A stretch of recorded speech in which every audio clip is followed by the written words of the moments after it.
What did you think of the first time you saw that P-47? I thought that was a big hunk of airplane, and it still is. I was out there standing beside that, and that is one big honker, I'll tell you that.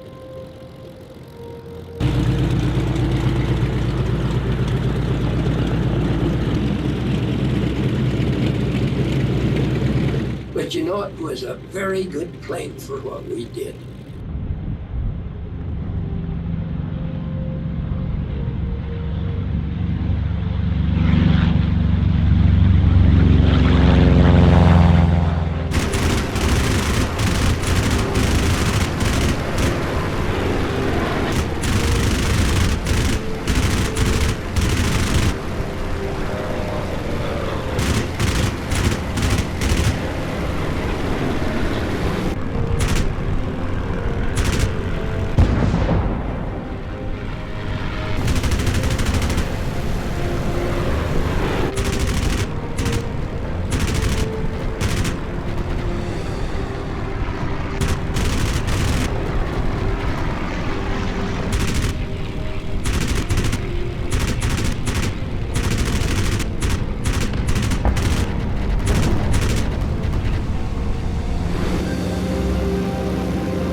Big, heavy, powerful, 2,000 horsepower engine, turbo superchargers, water injection, which gave you an extra burst if you needed to really go fast for about 5 minutes.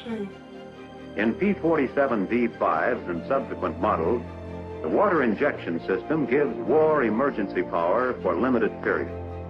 With water injection, you'll build up approximately 56 inches of manifold pressure and develop 2,300 horsepower.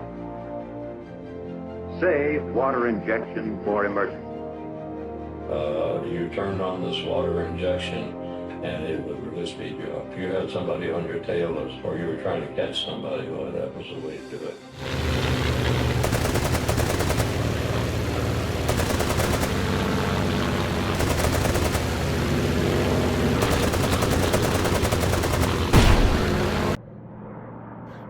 I like the big engine. That was just like, boy, when you push that throttle forward, you moved, and flying this thing was so smooth. It was, to me, it was like driving a Cadillac.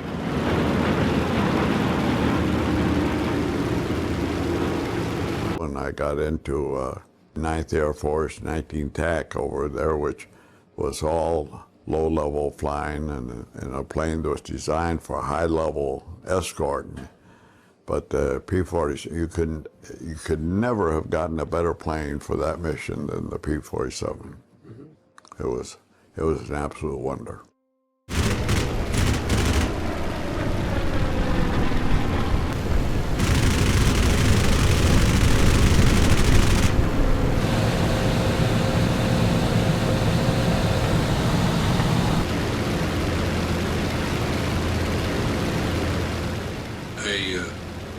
Rodeo, called a rodeo, was a strafing mission when you had strafe airfield or targets of opportunity such as trains, locomotives, bridges, dive bombing and stuff like that, which we did a lot of.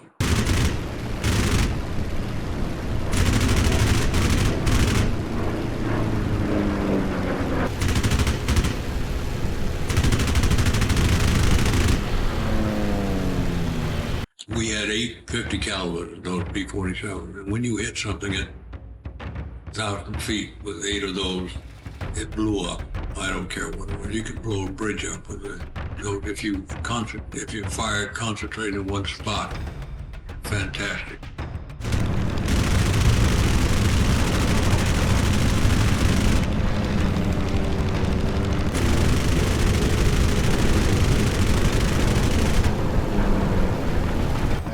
As an experiment, took this thing to 30,000 feet because it was designed as a high altitude fighter. And I fired all 8 guns at the same time. It was just like somebody grabbed those wings and stopped it. The recoil of the gun. Yeah.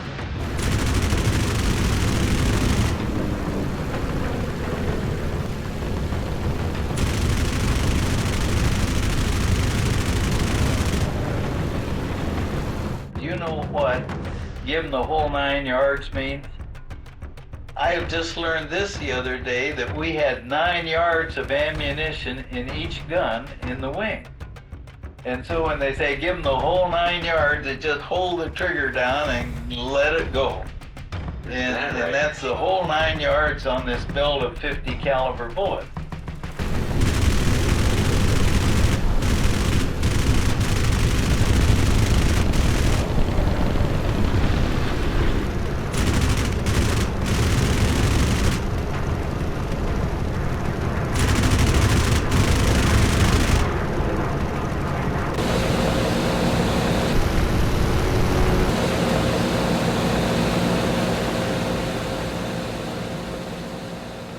Part of the flight would be up at maybe 12,000 feet, and the lower level that was working the target over would be 5,000 down.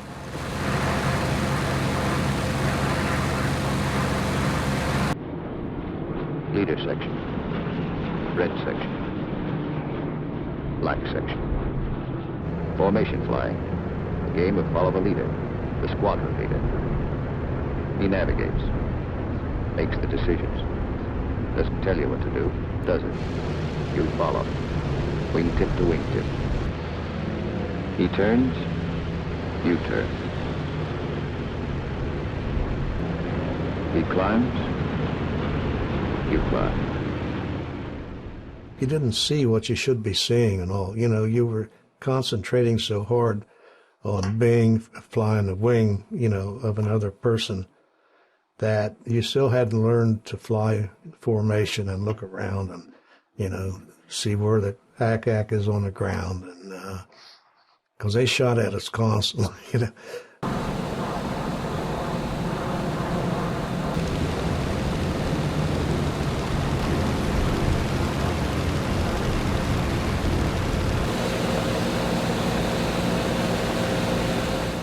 In battle formation, you spread out, the four of you, and so you were looking for targets, and then when you got time that you found a target, you'd kind of get together and then follow one another down.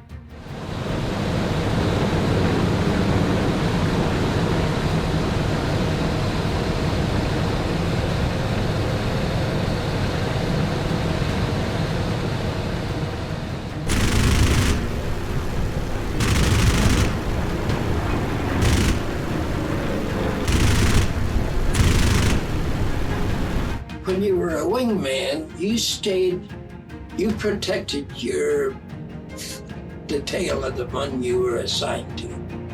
So no matter what he did, you stayed with him. That was your job, and you'd better do it.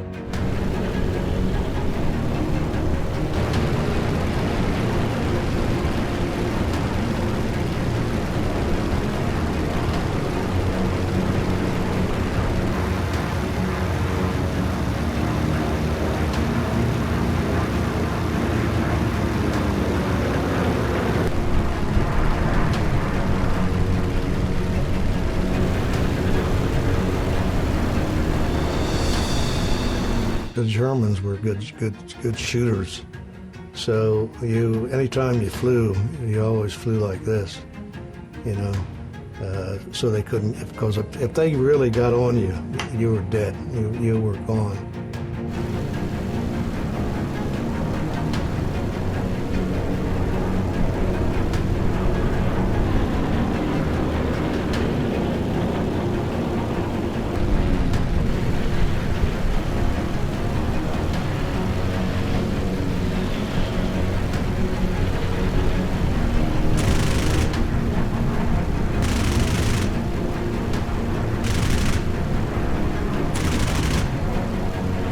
We wouldn't fly straight and level for more than 9 seconds, because at 10 seconds they could lock on with that gun and get a good spot on you.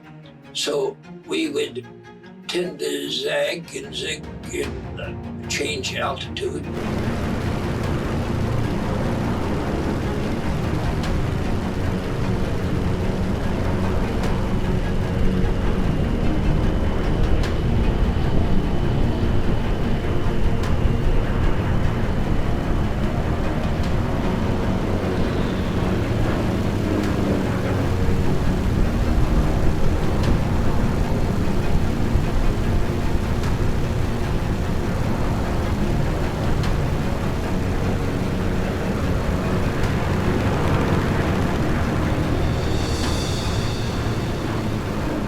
lot of it was targets of opportunity. You'd go in and you'd just be looking for whatever you could.